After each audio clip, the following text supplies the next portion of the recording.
Where we were last week was we did chapter 7b, and 8, if you recall, and seven had a long auxiliary, like addendum that was written later. So something I noticed, by the way, is there's going to be a little overlap between what we learned in the addendum and points made in either chapters 9 or 10. I don't recall. Not major overlap, but a little overlap. So if something sounds familiar, it's not because we did it before. And we were discussing ambition and ambition versus aspiration, right? Or as he put it, shifa and shifa tova. Where the difference was that ambition is like a hunger, where it's a person is trying to fill a lack, and therefore it's all about what is outside my domain, bringing it into my domain. And he said this is why we're never satisfied, because the second it's inside your domain, it's no longer what you wanted. What drives is not, we think what's driving is obtaining the object, but really what's driving is the desire to pull inward. And therefore, once it's inward, it's not the object we were aiming for. So we need to go on to the next thing. In contrast, when you have positive aspirations, that comes from lisboa, to be filled, to be satisfied, not just to have what you need, but be satisfied with it. And with that, in haChessed hatov, you have an overflow of what you have, and you want to share it with others. And I gave the example of the carbon toda. You also have the example of a wedding, where the natural instinct of most people, not everybody, but the natural instinct of most people is to make a large wedding and invite as many people to join in there, right? And then you get into, do you want like sheer quantity of people joining, or the people who actually will relate to it, and your neighbor who like you see them every day, but you really don't have much connection with. Do you invite them or not? But people in general, they want to share their joy.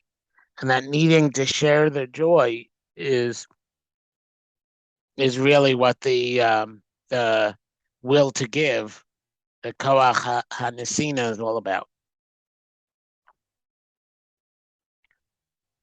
So he kind of, in the last two, I would say the first 3 chapters, he defined the 2 drives. And then he used commerce as his means of explaining the difference between receiving and getting greedy about it, like doing things in order to get versus receiving. The idea of work as a way to make money versus work as a way to provide a service. And so he really just rounded out the ideas in the first 3 chapters. Then we got to now he's working on the ideology, and with chapter 9, which I will remember to share before I get 20 lines in, and Jordy goes, Michi, you forgot to share the screen. I want to share the app, not the screen. Yeah, you're on. Looks good. Okay. So there's the screen. So with chapter 9, when the title looks more, we'll see if you agree with the title or not. So the title is Echis Karev Ha'adam El Koach Nesina. How do you get closer to the force of giving, to the will to give? So in this chapter, as far as he's aiming, the focus is to how to get there. It's like before, we were dealing with what is it, and how does it play into the whole physicality versus spirituality, that hunger is a survival instinct, right? Giving means that you realize that, how much you've gotten from God and other people, and right now we're going to deal with how, the how-to. How do we actually acquire it? Term Shiagia Adam. So now we're here at this line. Term Shiagia Adam Madriga Shlemos Enoshis. Before a person reaches the level of being, a complete person, Shlemos. That's like one of the Musar goal words. Harehu Chaser, which is kind of like true by definition. But until a person reaches completeness, they're lacking. Ein lo hashifa hanediva. He doesn't have this aspiration to give. Haba mitoch harchavas hadas, which comes from a breadth of intellect, meaning a generosity, an open mind, a feeling of connectedness and flow. Shenispara b'perek ches, that we had in the previous chapter, where he talked about the etiology, the mechanics of the will to give. V'al kain b'derech aliyaso, and therefore the root of his ascending, of a person ascending, tzarich hu l'ishtamesh l'tzarech hatov. You have to use a positive need. Gam b'shi'ifa ra'avanis, even working from hunger, which, if you recall, at the end of chapter 8, he was talking about merachem, up here on the top line that's visible. Merachem v'nosei ba'olim chavero, somebody who has compassion or empathy and shares the other's burden, that are very high midos in a person. Can you see my mouse? Because I'm using it as a pointer, but I don't know if the pointer works, because I don't know if my mouse is being shared or just the image. Aval bahen yitztaru b'tzaras chavrehen. But with it, you share the pain of the other, and therefore you yourself are lacking. And part of what's driving the giving is a taking. Right? By sharing in their pain, you're not just alleviating their pain, you're alleviating your own pain. So there's an element of taking to it.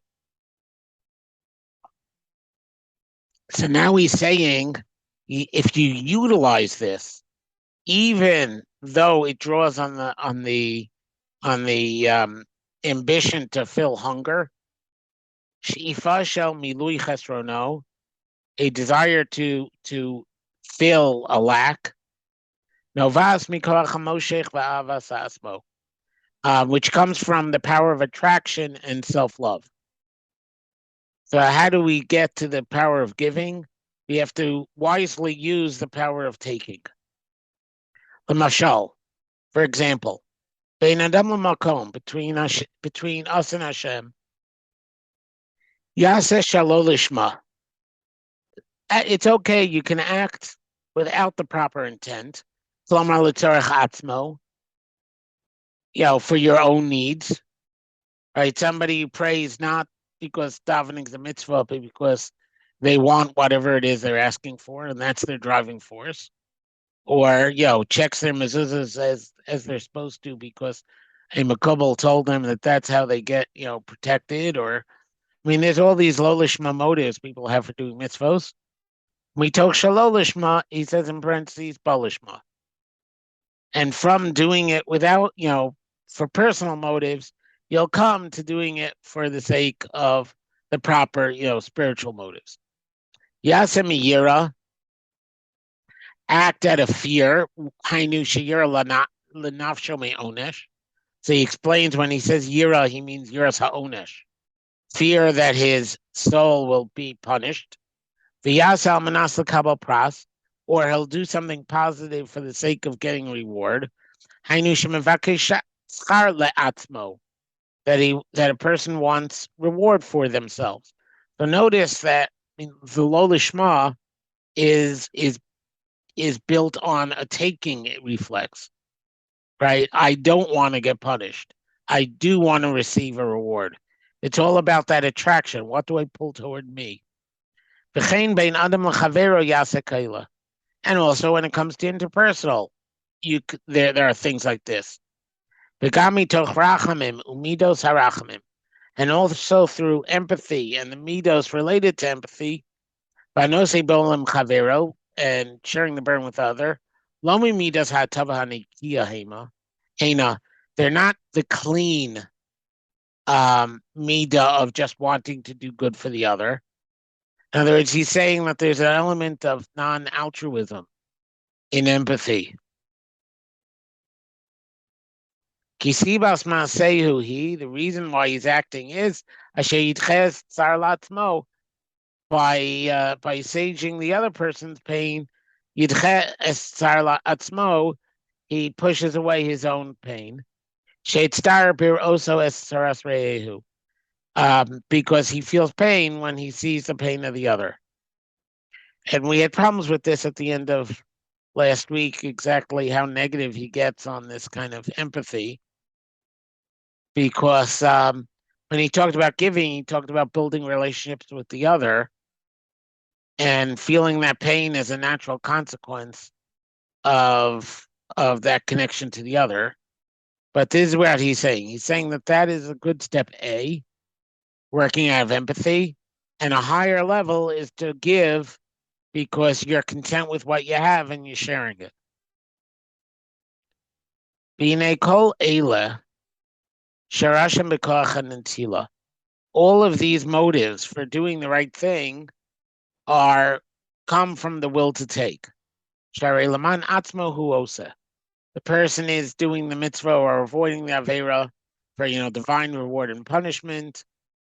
So it's for themselves, or they're helping somebody else out so that they don't have to watch the other person suffer. They're doing it for themselves. But it's good and a positive thing to use these for spiritual ends. As we say in Shema, right? The Torah says, "Love Hashem, your God, with all your heart." Uperish Chazal b'shnei yitrecha. What's levavicha? So Chazal say it's with both your yitzhar tov and your yitzhar ra. So the saying, both the power of giving. Ariel, he doesn't say anything here about Jews or non-Jews, so I don't know why you're bringing that up. B'shnei yitzrecha, right? So he's saying that you could use your yitzhar hara, your will to take, which he's just assuming that that we realized he's making them identical, right? In order to serve the will to give. A person who's on their way up, it can use midas yitro hara, the midah of his yitzhar hara, laman tzarchei aliyaso, for the sake of his going up. Right? So a person who acts out of pure altruism is a person who is satisfied with what they have, right? They have a solid relationship with HaKadosh Baruch Hu. They have Hakaras HaTov, which we'll see in next chapter, and they're sharing that wealth. To him, doing Hashem's work with your yitzhar hara is, I see somebody in pain, I can't handle watching them in pain, and I want to get rid of that unpleasant experience, so I give to them. And he's saying that's a good thing, but that's a good thing that is using your yitzhar hara to do something good.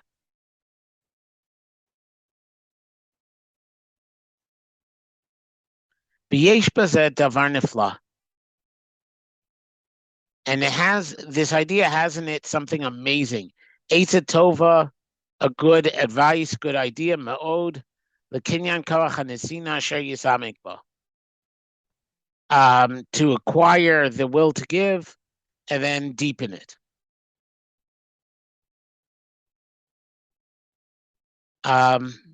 Okay, I'm going to pause here to drink. Everybody okay with this so far? I personally, as I showed you from Nefesh HaChaim last week, have a little bit of a problem with this saying that empathy is a midah the yitzhar. doing good in order to eliminate pain that you're feeling through empathy is a step below. I personally am struggling with. Because he made this whole statement about how through giving, you're investing in the other, you feel connected to the other. And now they're saying that the pain that you feel because of that connection, right, getting rid of that pain is koach hanetila. May I understand he's saying that everything you do from that motive is a great thing because that's serving Hashem with your Yitzhahara. But the idea that that's your Yitzhahara, I'm struggling with. I'm not at ease with.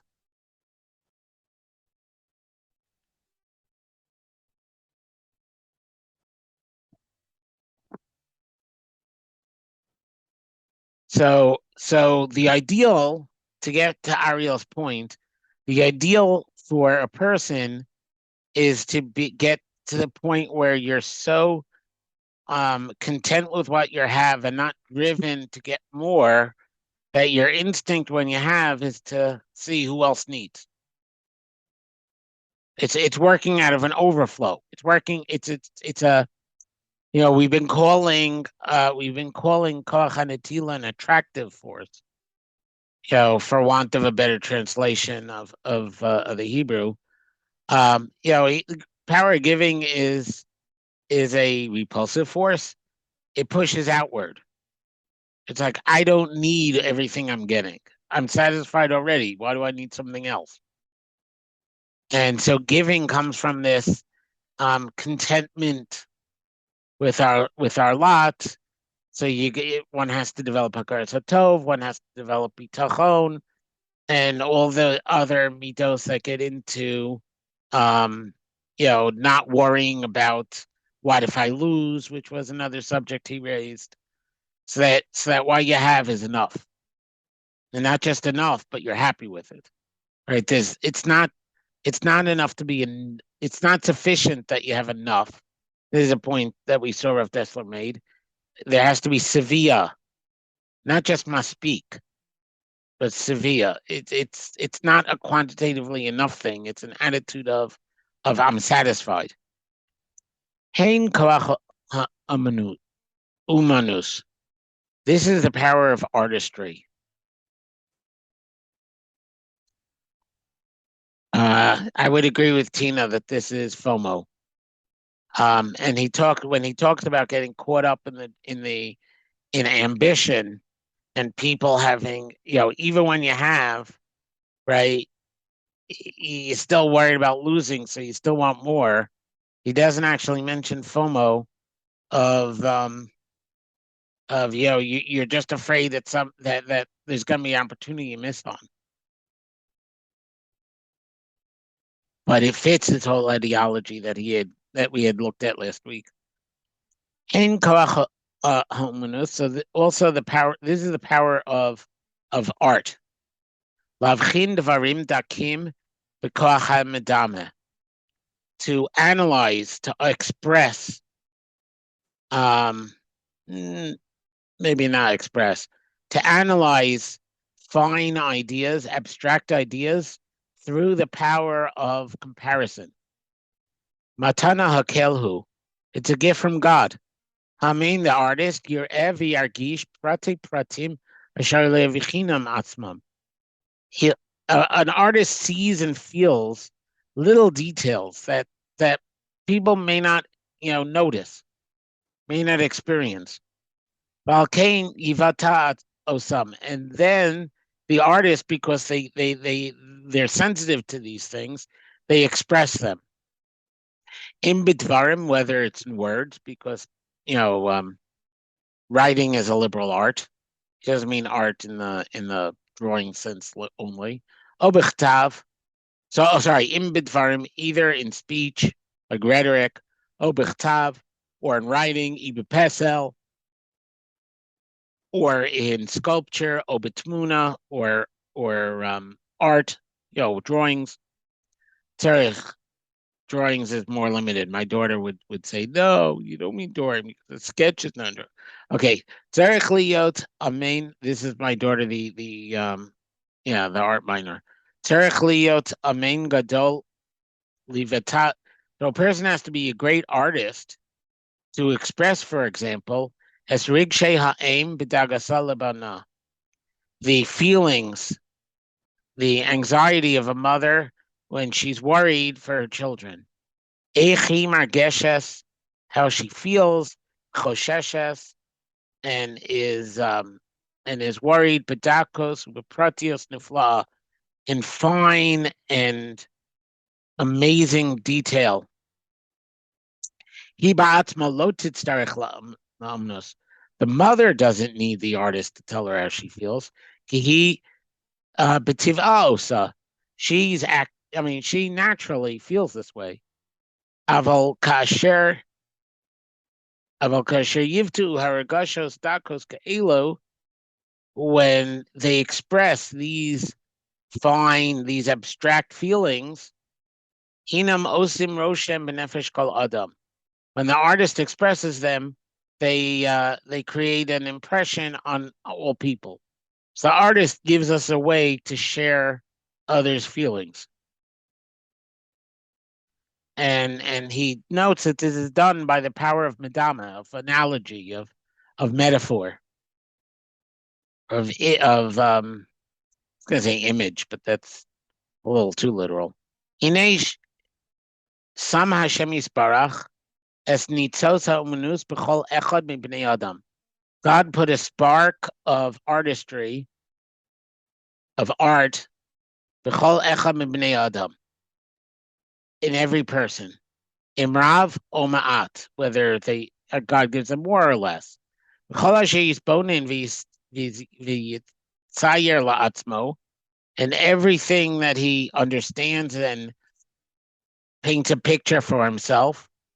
In a yargish hadavar hahu, that you feel that thing, both a roshem benafsho, and it makes a roshem, it makes an impression in your soul. So this now becomes the second piece of the second tool, which Rav Dessler is giving us in our search to ascend. Liftoach hargashos benafsho, to open the feelings in our soul. And therefore it could also be used for giving. So the first thing he suggested doing was use our power to take, right, as a way to give. Right, whether it was Beinam Lamakom, he talked about fear of punishment or desire for reward. Beinam Chavero, he talked about not wanting to have to experience somebody else's suffering. That was his first tool. His second tool is the power of imagination and of art to cause an emotion. Mental imagery. So Tina, if you remember, a number of times in the Musar Institute, the question had come up whether visual meditation was really a Musar tool, or was Alan digging a little in order to find something a little more, spiritual, whatever, with all the connotations that spirituality have come to take on in the West. Here you explicitly see that Rav Dessler had considered, being a mental artist and drawing the picture for yourself as a way to wake up the power to give. So if that question ever comes up with third parties, we got to remember this one. Now, visual meditation is definitely part of the tradition here.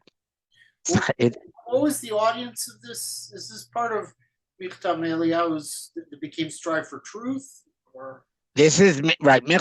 Strive for Truth is Mikta Meiliau. Right. Right. So this is in volume 1. So it is translated into Strive for Truth. Strive for Truth were letters that he wrote Talmidim. Right? Because like anybody else in that era, he wasn't always, he went from institution to institution. So Rabbi Aryeh Carmell collected those letters. It's 2 people, but I don't remember the other one. I mean, Aryeh Carmell wrote other things I read, so unfortunately I remember his name and not the other name. But if you have the title page, 2 of his Talmidim collected the letters, edited them, and put together מכתב מאליהו. So his original audience was his Talmidim. I mean, we're talking like, Yeshiva Bachrim and Gateshead. I mean, the ones that he were writing to were more Musar oriented and, and not straight yeshivish, but because those were the ones who wanted to read Rav Dessler's letters, not because that was all of Gateshead. But that's, I mean, picture the conceptual ancestors of the guys in black hats singing Lakewood. That's who he's talking to, and he's telling them to, imagine. You spend time imagining things in order to wake up feelings. So I'm going to the beginning of the paragraph because I forgot where I was. So a person who is seeking to ascend should utilize this to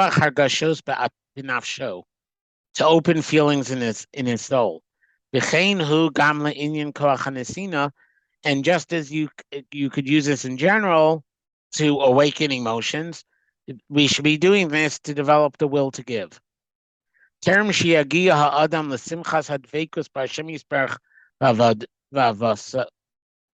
Before a person reaches the joy of connection to God and loving Him, like we saw before, those are the sources of the power to give.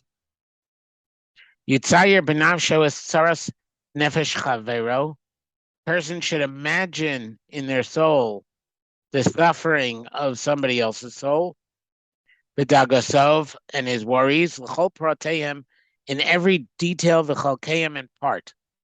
Ba'oz yisa ba'ol imo v'yarachamehu, and then they will share in their pain and they'll have empathy for them. Came mitzayra l'nafsho es godel simchas reyehu. Also, he should draw in his mind the greatness of the joy that the friend would feel, the oshro, and his wealth, his prosperity, but we don't mean this in a money sense. This is oshro with an ayin. His havingness. Bahasigo es asher yidroshlo, when he obtains what he demands, what he needs. Az biyad. Then he will know kibiyado hulisabev osher. It's within his power to be a cause of that wealth, of that prosperity. Osher Rav Kazel Reyehu, this great wealth for his friend, for his friend beneath Sina. So by giving, hello, Takel lo hanesina, it'll make giving easier. So he's saying that this tool of visualization could be used both to help you with the first tool of using empathy, and it could be used, to know how much you'd appreciate what you give, and it'll make it easier to give.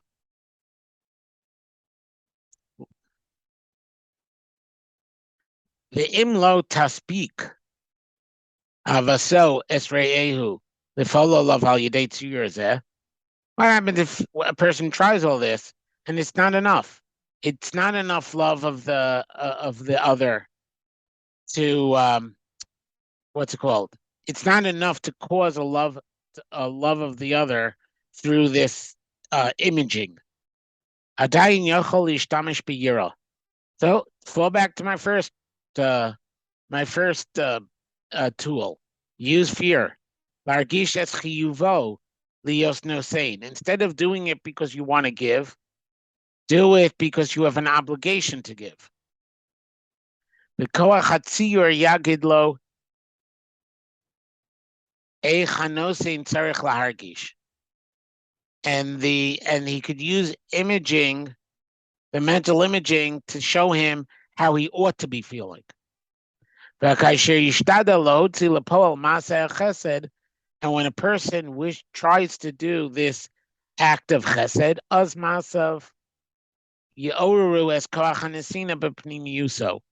so if a person mentally images how they ought to be feeling when they give, the act of giving will awaken that actual will to give. So the act of doing it will awaken the will to do it from within. Gamkein also.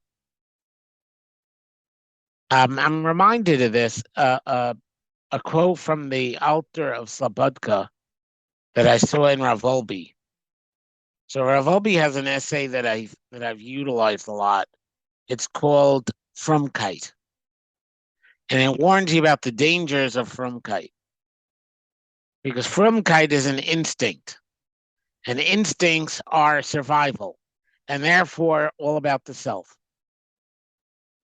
So Frumkeit is the instinct to be holy. It's not really an instinct to do Avodas Hashem. It's an instinct to be holy and to get holiness. It really, Rav Dessler's, it's really a spiritual version of Rav Dessler's Koach HaNetila, the will to take.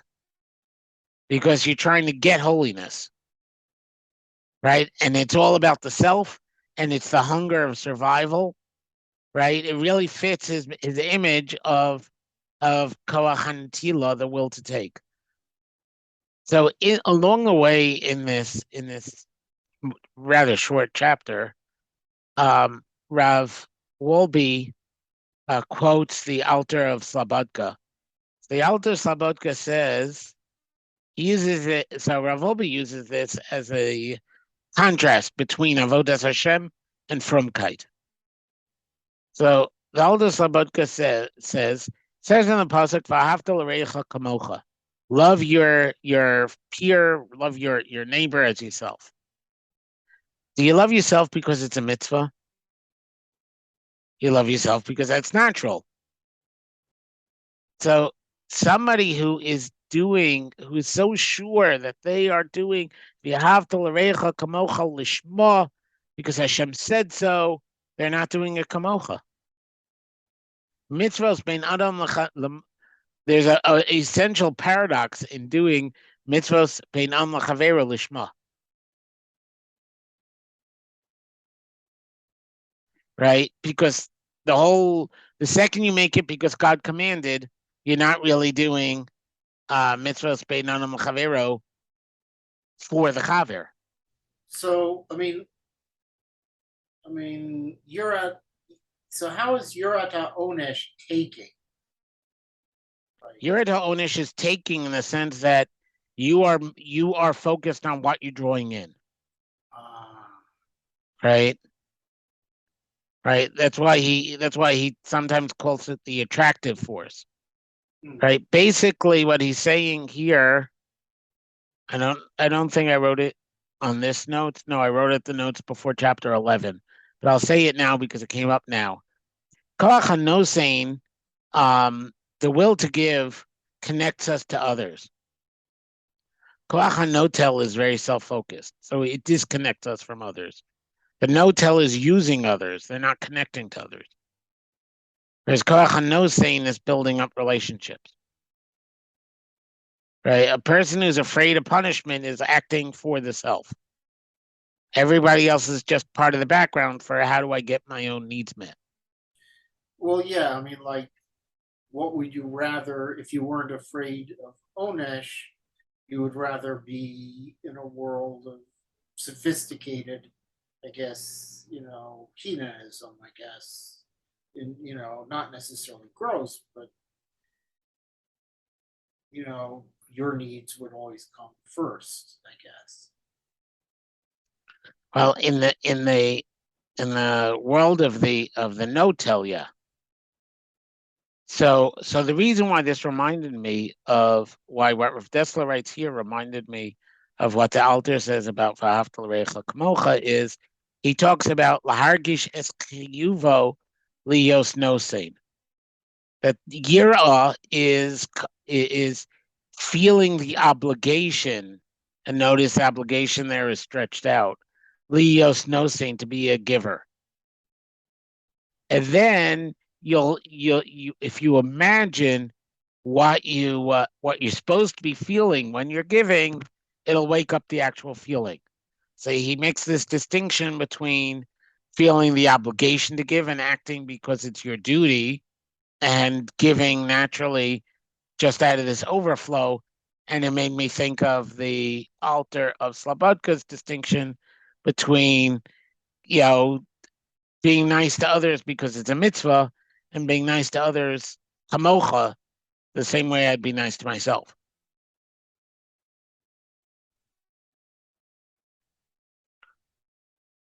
Aval mikivan shekvar zacha mikoach hanesina, since he already merited it to get some of the will to give, shuv ein tzarich lamase omein, then he doesn't need to use the tools of the artist. Alativo achada shiase es shalo, his new personal nature will act on its own. Be a nosein b'nesina nikia, and will give a clean giving, as opposed to giving in order to eliminate pain, giving in order to fulfill a duty, which is actually related to eliminating pain. Minidivos libo atov, from the giving of his good heart, she'ifas milui chesrono uchshasha la'atzmo, and not from the ambition, the desire to fill his own lackings and worry about himself. So that's that was chapter 9. I sort of see this last paragraph that he's talking in was that we mentioned this before, I think a couple of weeks ago. I don't think it was last week, where Yisrael Salanter talks about the 3 steps to fixing a bad midah. He says the first step is to feel it, hargasha, that you feel that it's off. You have to be aware that there's a problem, right? That's the first step. Second step is kibush hayetzer, acting despite the feeling. And then the third step is tikkun hayetzer. If you develop the right habit and the right mindset, then the desire is repaired, and you're not acting despite your inner nature and drive. That is your new inner nature and drive. He's saying he does the same thing here, right? It says if you want to be a giver, the first step is you got to fight the fact that it's not really there. So use what you have to be doing the right thing. And then once you do the right thing and you use this mental, this imagining to teach yourself the right mindset, then you end up with a soul that already has the desire to give, on its own, and it just happens. So the chapter 9 was how to develop the power to give. So chapter 10 is going to be the flip side. Refuah l'shifa hara, how to cure destructive ambition. Right? How does a person save themselves from destructive ambition, from the evil, the desire to take? Zuhi she'ela chamura. This is a hard question. This desire, this ambition, is a product of the Yetzer Hara. The im gam nilcham kenegdo v'nitzachenu, and if we also fight against it and win, halo ein ze ela b'maseh. Then great. So we accomplished Kibud Yetzer. We've managed to not take, right? And we won. And we didn't take. That's only in deed. But how do you actually conquer your heart so that you don't want? How do you conquer desire? So what do Chazal say? They reveal to us the way to do it. Ba'amram, when they say, which is something that we saw in the chapter 7 addendum, Maspiehu Ra'av Mar Ivo Sava. When it comes to libido, right? How does the Gemara say it? There's a small organ in a person, right? That when you feed it, it's hungry, and when you starve it, it's full. Lamor, to say, Kerafua habedukav hamitis, chole she'ifas hara'a, the cure that has been tried and true. Yeah, that's actually tried and true. It's funny. The chole she'ifa hara'a, to the disease of negative ambitions. Tavas koach hanetila, the desires of the power to take. He lerafos es haravon, haravon atzmo, to cure hunger with hunger itself. Klalhu haravetz yitzrachavi of del mimcha, starve your yetzer and it'll leave you. So, before we move on, his example about libido, about the sex drive, whether the sex drive is mikoach hanetila, I mean, obviously there's going to be a strong component of wanting to satisfy one's own physical urge, but the whole, sex isn't making love if it's not involving koach hanesina. There has to be a giving aspect, right? Or else it too becomes one of those taivos that keep on growing, exactly what he's describing, right? But a person could be in a content and healthy relationship, right? And sex is a real component of that. So I don't even know if he's talking about sex in general or lust in particular. But anyway, klalhu haravetz yitzrachav yavdala imcha. He's only using that as an example. He's saying in general, if you want to conquer hunger, get out of this cycle of eating more and more and more. And if you get into habits of eating less, then it's easier to eat less. But takel terufos hara-avon hazos l'tzadik. Now this starvation cure will become easy to a tzaddik. Zichro, because he'll remember, that you never really have a synthesis of giving and taking.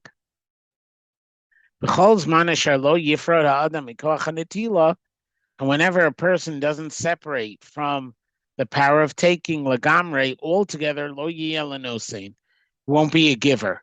Lo yidbak b'midas baro, and will not be attached to the midos of the Creator. And that he's referring back to chapters 2 and chapter 1. But even somebody who's not the tzaddik, yasim al libo, he can put on his heart, he can contemplate, ki b'chaloso es choli hanetila chayav ein chayim. When he's sick with the disease of taking, his life isn't a life. B'chitov lo lispo ra'av mu'at, and it would be better for him to endure a little hunger, rather than ruin everything of value in his life. Then the cure becomes easier. and it will come back and cure him. So the way it's easier to do without is to realize that what you want is just a downward spiral. So you have to decide that you got to break out of the downward spiral, and you'd be happier not being on that treadmill than you would be with the extra cookie. Imkain, Yizaru hatzadikim ma'od ma'od. A tzaddik would be very careful. Shalo yavo lidei netila, that they don't come to take. Below yahanu mimenu klal, and they get no joy from it. They get no hana, pleasure from it. Laman benefit. Laman lo yilchadu birishisa, that they will not be conquered by its domain. Again, quoting Shlomo, same quote too. Person who hates gifts, he will live. Because remember, he said Ravon is actually not life. Ravon means that life is lacking something. So Sonei Matano, somebody who's not hungry for the next thing, Yechia, that's a person who really lives. With Timo Rabim, and many are wonder about this. Spina Zulamali. With this hatred, why hate gifts? And how does it bring life? His karnu as pasuk besof paraka rishon. We quoted this pasuk already in the beginning of chapter 1. Ya'idenu levaro v'siyata dishmaya, and we have still to explain it with God's help. Aval b'chol ma she'amarnu lamala harei hisbar davar zeh heitev me'elav. But from everything we said before, it should already be pretty well explained on its own. But he will address this point head on later on in the Qunterus.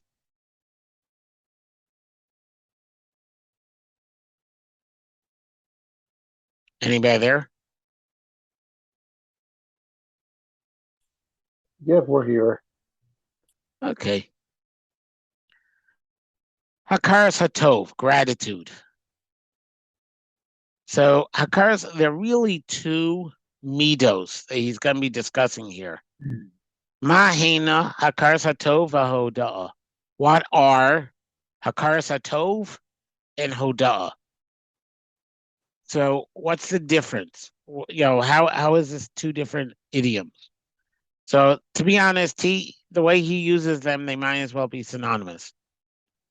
But in my own lexicon, hakaras hatov is between me and the good.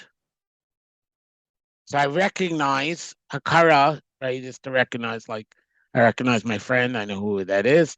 I recognize I got something good. It's just to appreciate what you have, count your blessings, etc. Hoda is to thank.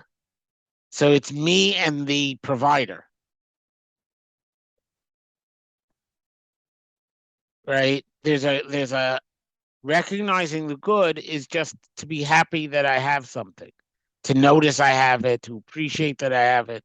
Hoda is to appreciate the giver, the provider, the fact that I didn't do everything myself. And that I recognize that, and I recognize who did it for me. So Mahena hakaras hatov hoda. So what are these two midos? Ayehu mekoram benefesh. What is their source in the soul? Umatavu kfiyas hatova. What causes to be an ingrate, to deny the good? Asherov b'nei adam yichashlu bo, that most people fail in this. Gam bezeh takir es hanosin v'hanotel. With this too, we have the giver and the taker. Hanosin, the giver, yargish bilvavho, feels in his heart, asher lo yachpotz matanos chinam. He doesn't want a free gift. Ki shifaso he raklitain. The nosein only wants to give. V'lo limshoch, and not to draw toward, not to attract. Not to attract things that are outside of him. Al Kain, Therefore, kasher yagia lav davar me'ez re'ehu, when they get something from his friend, yisarav or haretzon l'shalem avuro, he has a desire to pay the guy back, to pay for it.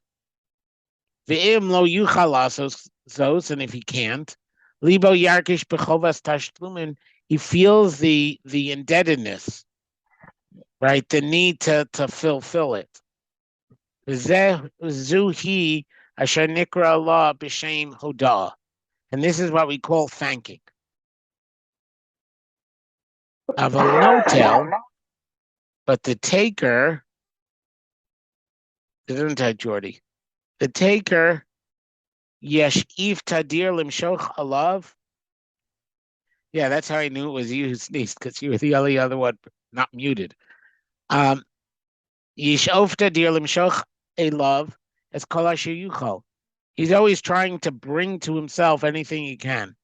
Ein b'gzela, even if it's theft. Ein b'tarmis.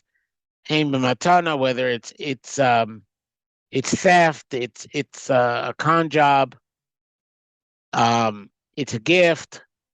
It could be manipulation. That's a better word for tarmis, or a gift. B'kerev libo, and inside his heart, yachshav ki hakol shalohu. He's thinking it's all his already anyway. Ubishvilo, and it exists for him. He deserves it, right? There's an entitlement, right? This is mine anyway. Al kain higio davar tov, when he gets something good, asher hitiv yamo chavero, that his friend did him a favor. Lo yargish b'chiyuv tashlumin klal. He doesn't feel the need to repay him at all. Asher hu nichneu, and that is why we call him kafui tova, somebody who denies the good. V'imtires hanotel ki yodeh, and if we do see a taker thanking someone, l'famim gam ba'ofen yafeh ma'od, he might even be very nice about how he thanks him. Al tamin bo v'hodaso, don't believe him in his thanks. Keep his fasav yachnov. He's flattering with his lips. Relibo bal imo, and his heart's not in it. Ach ba'asher b'chevtzo l'savev elav od tovos rabos, in his desire to cause for himself more favors, many more favors to be done for him. Matonos chashuvos, and important gifts. Yislabesh b'ksus makir tov. He'll dress up like he's has gratitude. Nimtza shegam hodaso netilahi. So you see that even when he says thank you, it's all about taking. Yikachi kavanasa, because that's the intent. Klol shel davar. So to sum up the chapter, hakaras tova hi toledas koach anesina. Hakaras hatov comes from the power of giving, because when you receive something, you want to be giving it, and therefore you want to repay the person. Ukfiyas tova, and denying the good, italadas kolachanatila, that's the power of taking, because you kind of view everything you don't have as just things you don't have yet. So the taking side of a person, right, there's just what I own and what I'm gonna own. As I said, it really feeds the no-tail. The taker really lives with a sense of entitlement, and it's coming to me.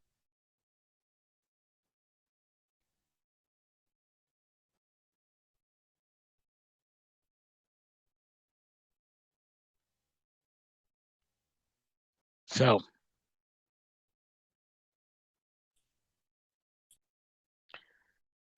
okay, Parakid base. Halam HaMesukan. What does the perfected world look like?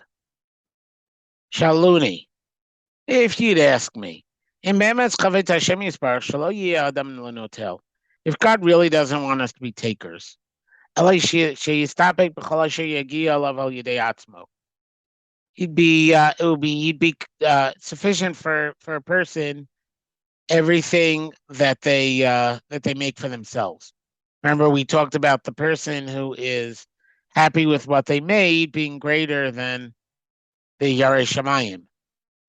Because happy with what you made makes you a no-tail, a no-sane, and therefore has to do with Ava and loving God, and not which is greater than acting out of Yira. So, so if a person really should be happy with just what they made, Imkain Lama bara es hanashim bolam echad. So why did he create all people in the same universe? And create a social structure. Hello Tov Haya, wouldn't it have been better? In Kol Echad min Bnei Adam, every person, Nifar Bolam Miyuchad Latzmo, he gets his own world. Lo Tiev Sharios Lekinav Tachrus, and there would be no opportunity for jealousy. And I did not look up Tachrus, so when I learned this, I thought the word was obvious.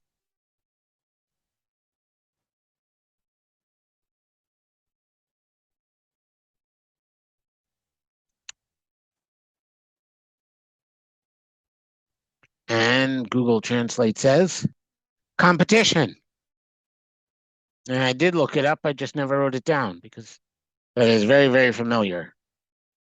And he gives a different reason for this in a different essay called Haprat V'Haklal, the particular and the universal. But that's what that little asterisk paren is for. It's a footnote. That's a footnote. Anyway, if you would ask me this, I'd have a two-part answer. Rishonah, the first part. The person wasn't a social creature. There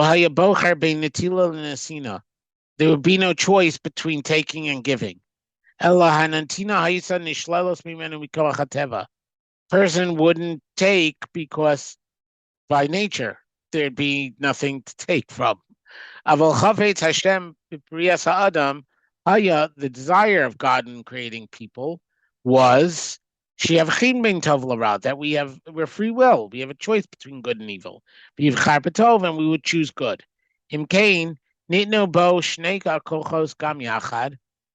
Therefore, God put both powers, both wills within us together to use some love, livchor, and burdened the person to choose the power of giving, the will to give, as and to distance ourselves from the power of the will to take. And that gives you success in this world and the next world. This is what the Torah says. I place before you life and death, that you choose life.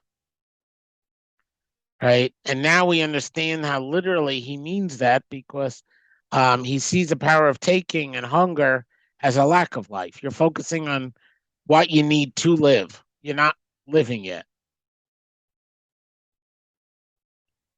And what's the second prong of his answer? If humans didn't have a social context, and we didn't need each other, then there'd be no giving either.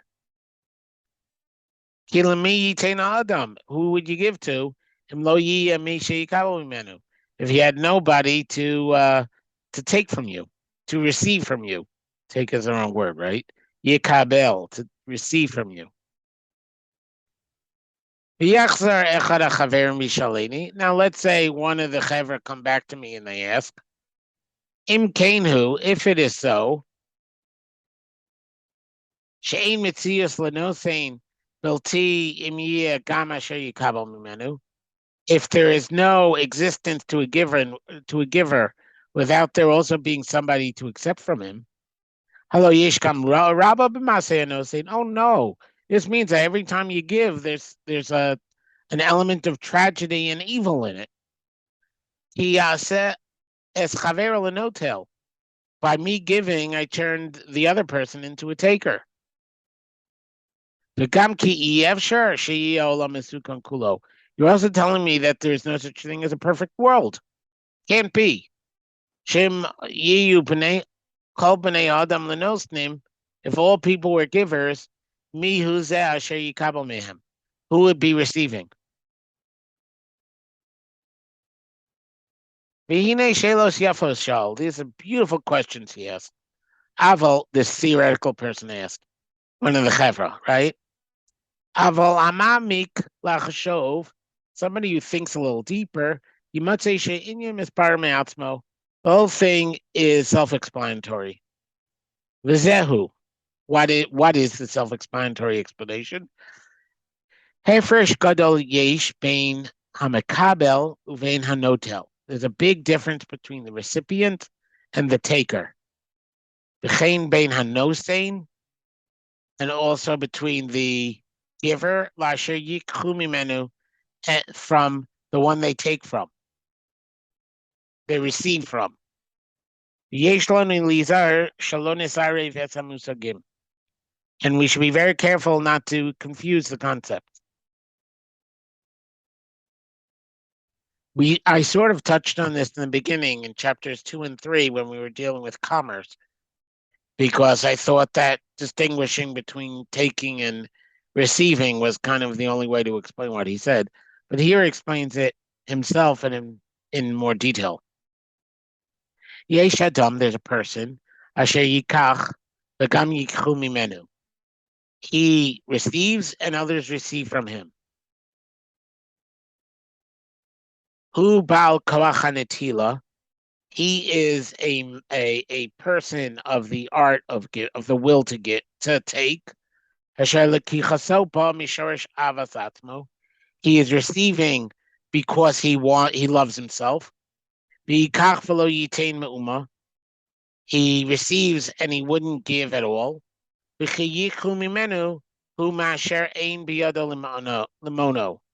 And they receive from him because he has no power to stop them. So this is a person who does business. They want to make as much money as possible. They still have to sell a product, though, because if they don't sell a product, they don't have the power to receive. That was how we saw it in chapter 2. Right? That there's they're not giving and taking. They're not taking and giving. They're taking and letting others take because they don't have a better solution. And then there's somebody who gives and also receives. This is a person who's innately a giver. The giving comes from the good source in their heart. And in that which he receives, fills his heart with haChessed tov. So the receiver with gratitude is himself a giver. Be'er hadavar, to explain further, kishnehem bal koach hanesina. Both the giving and their receiving with gratitude is the person who has the will to give. The kamochein gam bal koach hanetila, and similarly, the person who takes shnei mashlimim avur ma sheyagia aleim, both pay for what they get. B'rov pamim, usually.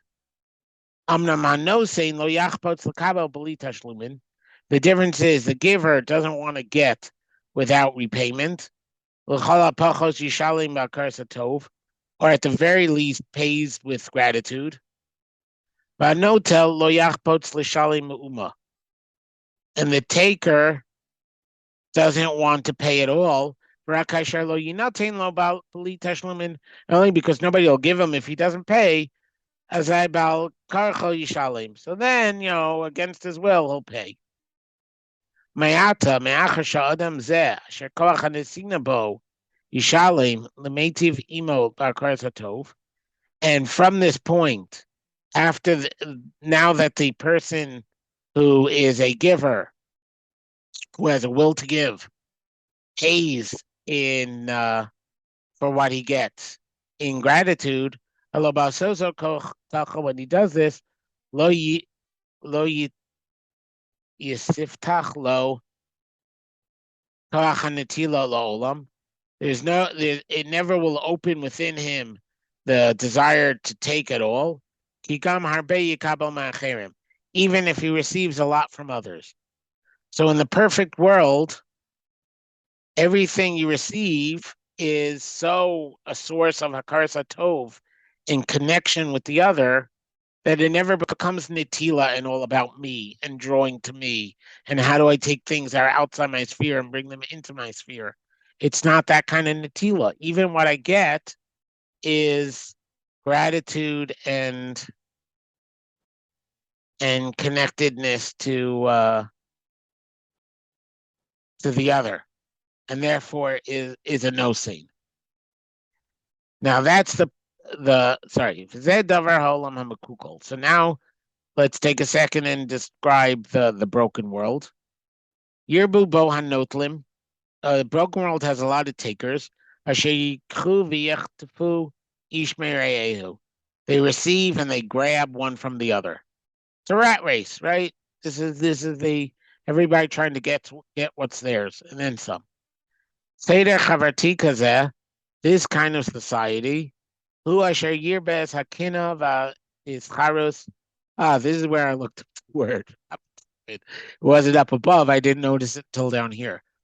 V'yava lidei milchamos u'ritzichos, and will come to wars and murder, zelos v'raos, theft and other evils, kamor b'perek rishon, like we saw in the first parak, or today's headlines.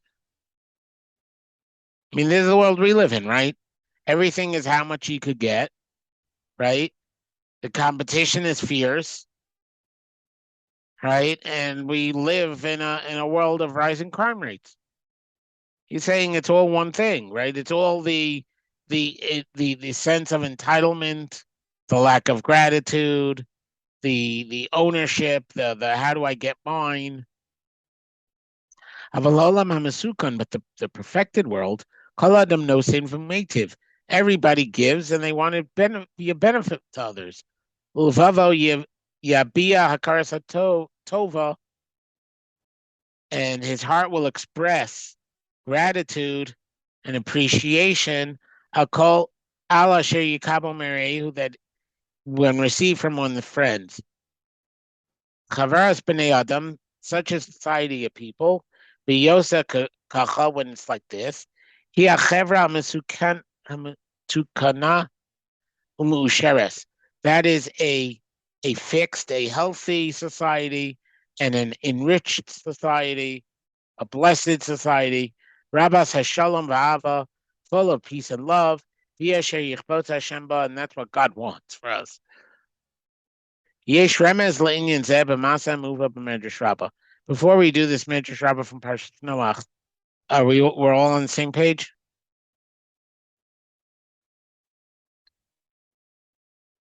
It's a cute story.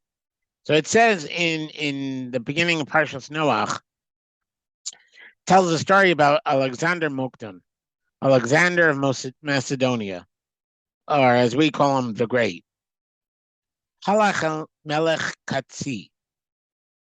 I don't know where Katsi is. I do know, because I looked up the story, that along the way he passes Carthage. So Katsi is probably a mythic place. You'll see when we get there. But it's like way out there, because Carthage is already considered, the limits of the known world to somebody sitting in Babel. So he goes beyond that, right? Beyond the mountains of darkness. If that doesn't tell you we're now in mythic space, what does? V'yivakesh ladas wants to know, ich danu sham estinehem. He wants to learn from the king of Katsi, how do they do justice? How do they judge cases? V'yayom, So that day, two people came to be judged. This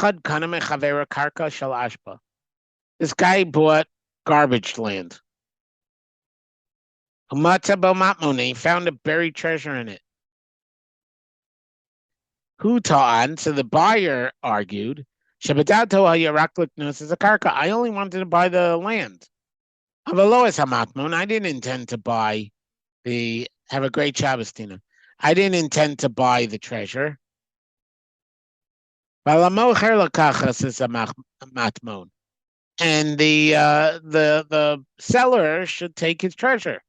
I didn't intend to buy the treasure. Like, it's not mine. The seller is saying, hey, I sold the land and everything in it with clear conscience. And the buried treasure, that belongs to the buyer. So this is the court case that they have out there at Qunterus, right? The buyer doesn't want the treasure because he feels he didn't buy it honestly. He was just buying land. And the seller doesn't want the treasure because he sold the land and the treasure was in the land and therefore it's included in the sale. So each of them feel that they don't really have rights to the treasure. So they go to the king and they ask him to settle their argument. This is a beautiful country, no? So the king turns to them. Do you have sons and daughters? Do you have children? It turns out, this one has a son. And this one has a daughter. So what's the king's justice? So hey, you marry your son to his daughter,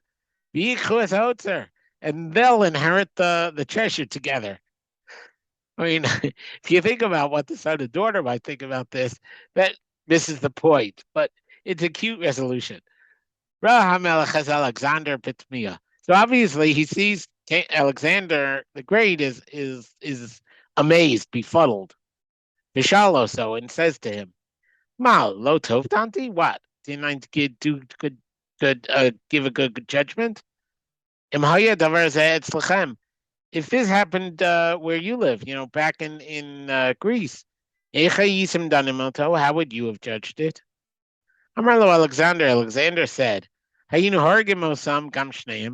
the court would have just killed both of them. And the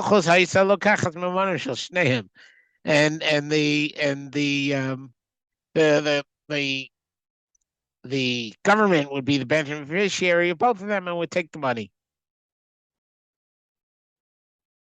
You can, when was this written? I mean, this really feels like somebody knew about coming. Well, so Medrash Rabbah is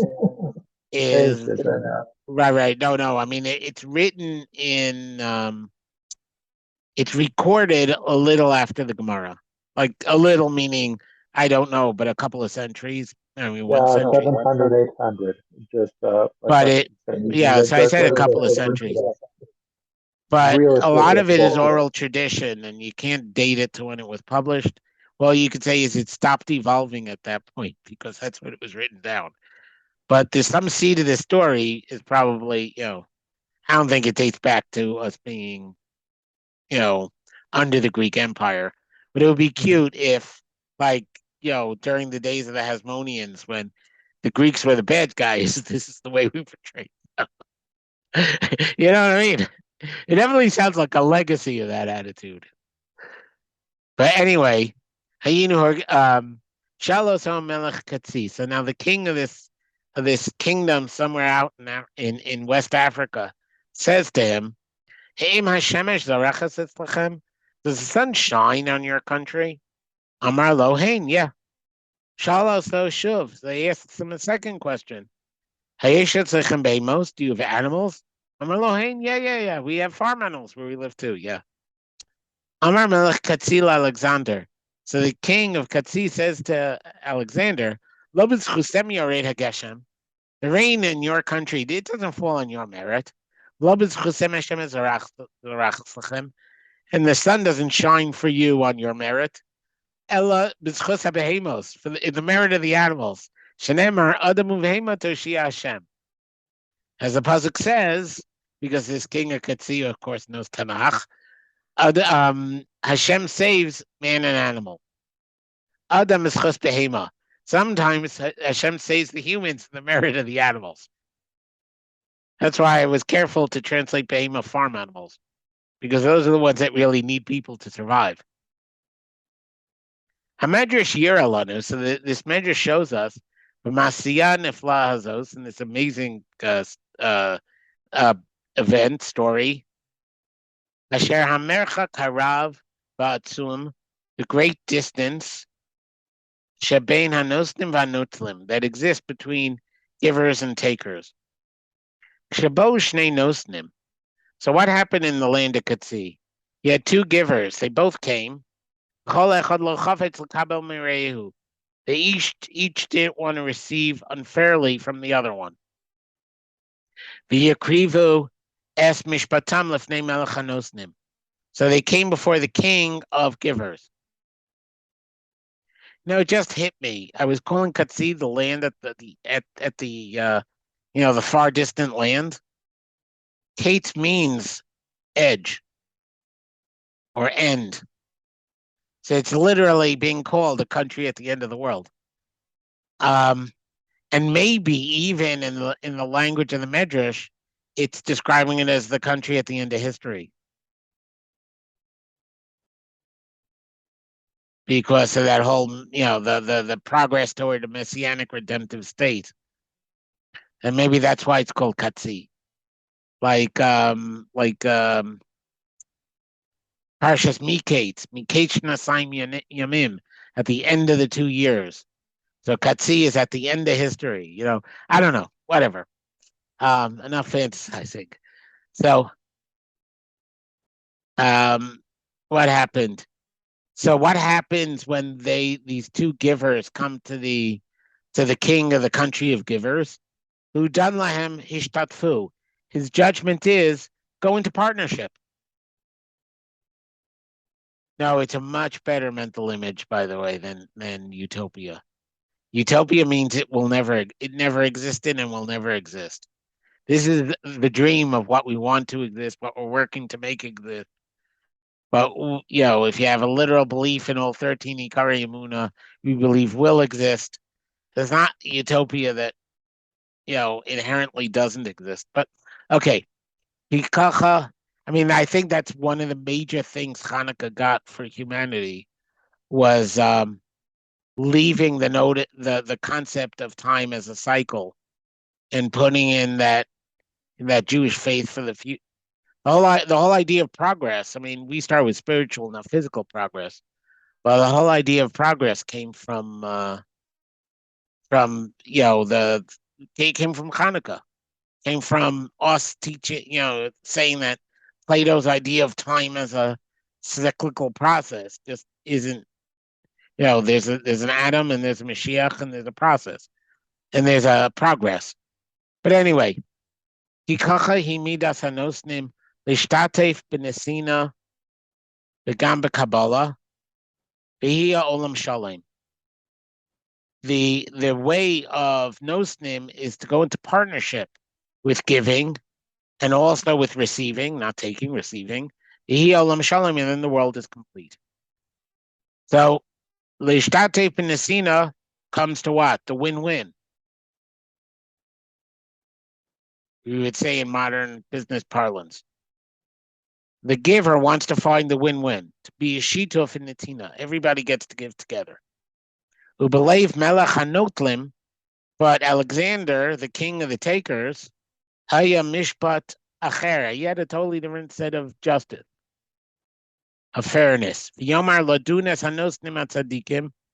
He wanted to judge the righteous givers. Olam, like they were destroyers of the world. Mishpat maves, death sentence. Chol asher lahem, everything they have. Gam levneihem lo yiyeh, won't even go to their children. Elo yukach lamalchus. Only it'll be taken by the monarchy. Aval melech hanosnim bos yivoslo, but the king of the givers embarrassed him, shamed him. Bamra, when he said, "Hello, behema tova mimcha," your animals are better than you. V'imata hayachaya tichya.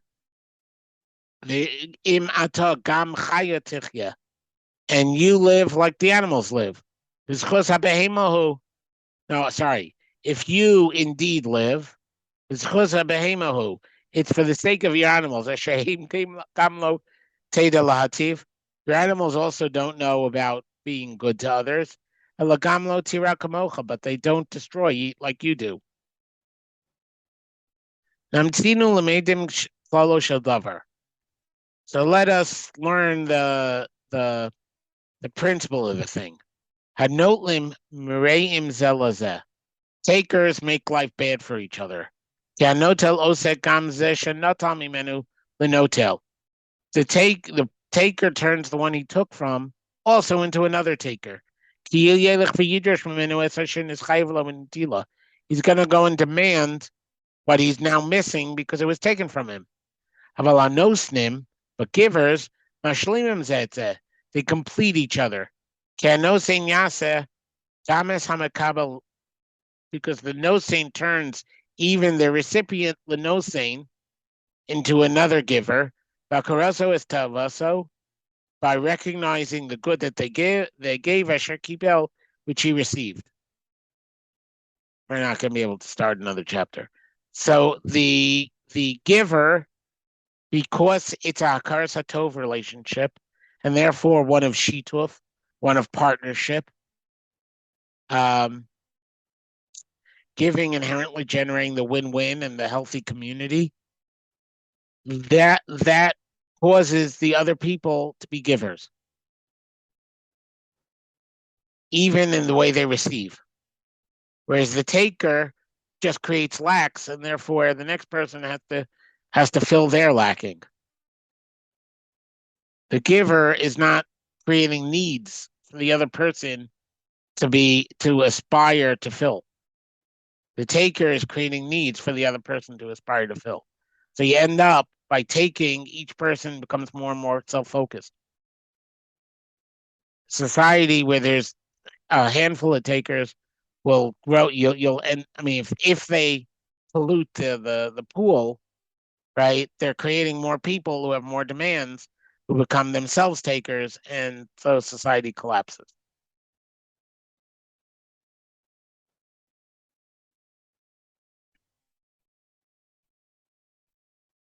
So that's the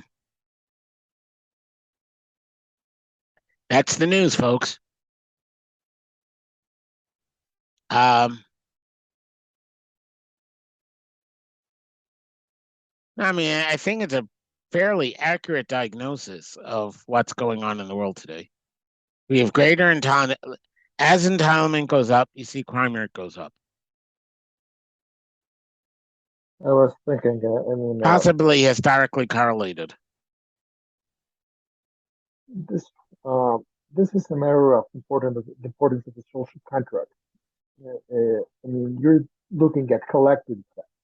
When society doesn't have clear rules, where there is, let's say, no, when the contract is broken, everybody's out for themselves. Then you have all sorts of troubles. Dessler is discussing. When I was thinking of utopia, I was thinking in terms of what Morris was thinking about, which is this just society. Although he really frames it in a very real retail sense, right? He's saying you need to be a giver so that the people around you become givers. Yeah. I mean, his theories are about the nature of a society, but he has you thinking globally and acting locally. Mm-hmm. Right? I do my little retail action by being a giver, and it'll infect the rest of society. You'll see, you'll have a society of givers if we all do our little piece. That was the way I read him, not like this is a contract that society has to have, as much as this is a contract. If each of us in retail do the right thing, this is the norms that will evolve in the society. The implied contract, whatever you want to call it. It's your job to finish the work. Have to do. What was the phrase? What the PLO like? Have to do. Yeah, it's actually in Avos a pair of adjacent what's it called, Mishnayos, by the same speaker, by the same Tana. So yeah, it's lo alecham lecha ligmar v'lo ata ben chorin livatel mimena. It's not your job to finish, but neither are you free to desist from it, to take a break from it. This is the same Tana who says the day is short, the work is long, the workers are lazy, and the boss is demanding. It's interesting because they're very related ideas. And it's and the only thing between them was Hu HaYomer. 1 second, let me see if I can find it before we go.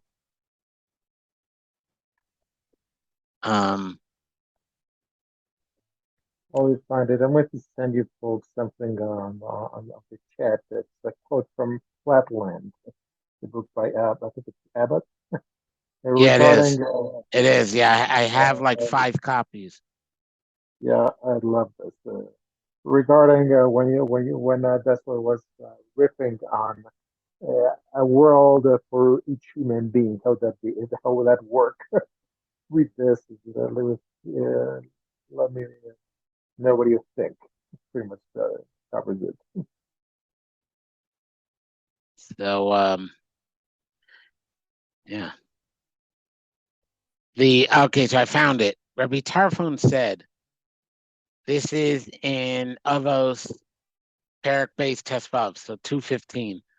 Hayom katzar v'melacha meruba hapolim atelim haschar habei bal abayis dochik. The day is short, the work is long, the workers are lazy, pay is great, and the boss is pressing. Hu haya omer. Now the next Mishnah, he used to say, Lo alechem lecha ligmar, lo ata ben chorim li batel mimena. Im lamadta Torah harbe, if you learn a lot of Torah, nosen mecha sakar harbe. Notice, so not only does he talk about the work, he talks about the reward. V'neman hu bal malachtacha, then he talks about the boss, the person who gives you the work. Sheishalim chasar pukletzecha, he'll pay you fine. And